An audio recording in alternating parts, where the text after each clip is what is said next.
আমি ছোট্ট একটা কথা বলতে চাই, হয়তো সময়ও খুব কম। 2002 সালে যখন দাঙ্গা হয়েছিল, সেই সময় দাঁড়িয়ে নবনীতা দেবসেনের একটা ছোট কবিতাটা আমি বলতে চাই না, তার সারমর্মটুকু আপনাদের সামনে তুলে ধরতে চাই। কবিতাটির নাম নাজমা। তো তাদের নতুন সংসার খুব সুন্দরভাবে চলে এবং তারা সেই নাজমার স্বামী একটা কোম্পানিতে ভালো চাকরি করে, শহর থেকে কিছুটা দূরে। তো সেই নাজমার স্বামী যখন অফিসে যাচ্ছে, অফিসে যাওয়ার পথে কিছু লোক তাকে ধরে আটকে রেখে, সে জানেই না কেন তাকে ধরলো বা আটকালো।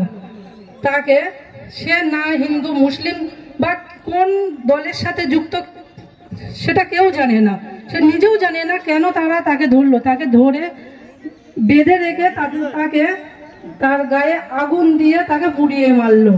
কারণ কি? এই দাঙ্গা, এই রাজনৈতিক দাঙ্গা। তাই আমাদের সকলের সচেতন হওয়া দরকার, বা আমরা সকলে হিন্দু মুসলিম বৌদ্ধ খ্রিস্টান যারা আছি, কাঁধে কাঁধ মিলে আমরা সকলেই মিলে সাম্প্রদায়িক যে দাঙ্গার সেই দিকে আমরা লক্ষ্য দেবো না, আমরা সকলে মিলেমিশে থাকবো। এটাই আমাদের মাননীয় মুখ্যমন্ত্রী মমতা বন্দ্যোপাধ্যায়ের বার্তা। সেখানে দাঁড়িয়ে আজকে যে ইফতার পার্টির আয়োজন করা হয়েছে, সময়টাও চলে এসছে, আপনারা সবাই ইফতার করবেন এবং সকলেই ভালো থাকবেন, সুস্থ থাকবেন। আমার এই স্বল্প কথা এখানে শেষ করলাম।